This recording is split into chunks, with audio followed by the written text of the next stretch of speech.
Well, for some reaction to the defense policy unveiled this week, we're now joined by the U.S. Ambassador to Canada, David Cohen. Ambassador Cohen, good to see you again. Thank you for being here. Oh, thank you. Thanks for having me on your air. It's good to see you again as well. Well, I enjoy our conversation, so I'm happy you're here because, you know, I do want to begin with your reaction, with your thoughts on the defense policy announced this week, because in the past, the United States has, perhaps more behind closed doors than out in public, been critical of Canada's defense policies and spending. What's your reaction to what you saw this week?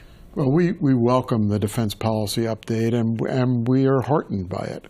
And frankly, I think it is very consistent with the way in which we have approached Canada's defense spending, which is that you can't measure Canada's commitment to defense by reference to any single metric. You have to look at a larger package of things like the trajectory of spend, but most importantly, what we're interested in Canada as a partner in defense is Canada's ability to respond to threat levels in the current environment, and its ability to position itself to be responsive when it needs to step up in the defense area. And the defense policy update, we believe, really hits those points very strongly. Its emphasis on the Arctic, its emphasis on continental defense, its commitment to additional spending, which Minister Blair has privately and publicly said that he knows Canada needs to do. When you talk, I've seen $8 billion over the first 5 years. That's not very much money, but $72 billion, $73 billion over 20 years, moving the percentage of Canada's GDP that's spent on defense from 1.33 to 1.76 by 2029 or 2030. That's a significant move, and I think the spending that is firmly committed in the defense policy update is the largest increase in defense spending in Canada, certainly in recent memory and maybe in history. And again, what's been described to us is it does not get to 2% of GDP, but it's a significant and substantial down payment on getting to 2% of GDP. And there's a commitment to continue to invest elsewhere. One of the things I like about the policy is, first of all, there's an actual defense strategy embedded in the policy, and that's something that's been missing in Canada. And second of all, the commitment to revisit the defense policy every 4 years, which is exactly the kind of refresher that we think is appropriate and necessary, as opposed to waiting every 7 or 8 years to revisit spending in the defense area. Well, you mentioned metrics, and as you point out, even with all this spending, Canada will not meet the 2% of GDP NATO target. Given that Canada is such a key player in continental defense alongside with the United States, is that still bothersome, though, that Canada's not reaching the 2%? Well, I do think, and I always want to be careful, because Canada is a sovereign nation. They need to have the room to make their own decisions. The 2% is not something that the United States or the UK or the rest of NATO imposed on Canada. It is a spending level that Canada voluntarily agreed to at the original Wales commitments, renewed its commitment to it in the Vilnius conference last year, and reaffirmed its commitment to spend 2% of its GDP on defense during the president's visit. So I do think that, among other factors, bringing your defense spending to a point where it represents at least 2% of GDP is something that is worth striving for and worth doing. What I'm focusing on here is that Canada, for the first time, seems to have a plan to get to 2%, certainly making a very substantial down payment on that in the defense policy update, and flagging areas of additional commitment that it is interested in.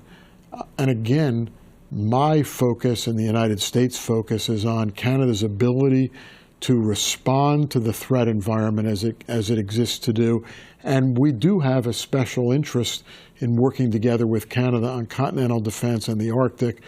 And the defense policy update contains a whole series of commitments, whether it's ground sensors and a greater number of forward operating stations in the Arctic, and investments in helicopters and aircraft for domain awareness, on top of the commitments Canada's made in its NORAD modernization strategy of over-the-horizon radar and building infrastructure that will be able to handle the F-35s and the additional military capacity that will be delivered in the Arctic to Canada over the next 5 to 7 years.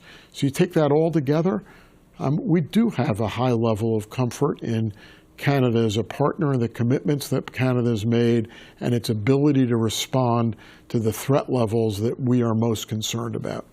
As you say, the Arctic, with climate change, the calculus around security for continental defense is changing the Arctic. But beyond continental defense, the United States and this country certainly also work hand in hand when it comes to international challenges, one of them being Ukraine. There is a question right now about just how committed the United States will continue to be with Ukraine. It has been a major funder of its defense against Russia. What type of commitment do you still see coming out of the United States as this war drags on? So, two things. I have no concern about the United States' commitment to continuing to support Ukraine. The President has made it quite clear that we will stand with Ukraine and we will support Ukraine for as long as it takes. What you see happening in the United States now is the messiness of democracy, and none of it is based on any lack of support in the Congress or in the administration for Ukraine. That will sort itself through, and there will be continuing, ongoing, significant support for Ukraine. But I also want to stand on history here, because you say the United States has been a significant supporter of Ukraine. The United States has been the significant supporter of Ukraine. We've provided $44 billion of military assistance to Ukraine, which is more than the military assistance of every other country combined. That's been part of $77 billion of overall financial assistance to Ukraine, which represents something like 80% of the financial assistance that the rest of the world has supplied to Ukraine. So we have been the major supporter of military assistance and general financial assistance to Ukraine, and we will continue to stand with Ukraine in providing that substantial assistance. I think it was Winston Churchill who commented, this is a bad paraphrase, that democracy may not look like the prettiest form of government until you compare it to everything else. So I'm proud of our democracy. I'm proud of the way in which our government focuses, but it can be a little messy at times, and that's what you're going through now. Quickly running out of time, but I do want to ask you, because the next NATO summit will be hosted by Washington this summer. We talked earlier this week in a separate event about the 75th anniversary of NATO. When you look at Canada and the United States, how important is this relationship and the kind of example it sets for the world in terms of democracies working together hand in hand to protect what has been built? So I think this is one of the most important elements of the relationship between Canada and the United States.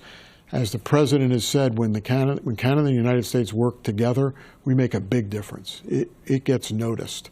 And when you talk about support of NATO and support of Ukraine and support in the Indo-Pacific and support in the Arctic, it's about, and support on the world stage, it has to be about more than defense spending. It's about leadership of values. So, Canada's played an extraordinary role globally in terms of leadership against arbitrary detention. Canada was the author and the prime sponsor of the Declaration Against Arbitrary Detention. It's done most of the work in generating the dozens and dozens of countries who've signed on to that. When Canada and the United States speak together on the horrific behavior by Russia in invading, horrific and illegal behavior by Russia in invading Ukraine, we speak louder and in a more compelling fashion by speaking together. So this partnership between the United States and Canada is extremely important. It's extremely valuable. It's been extremely effective, and it will continue to play that role. Ambassador David Cohen, thank you very much for the time. Thank you again for having me.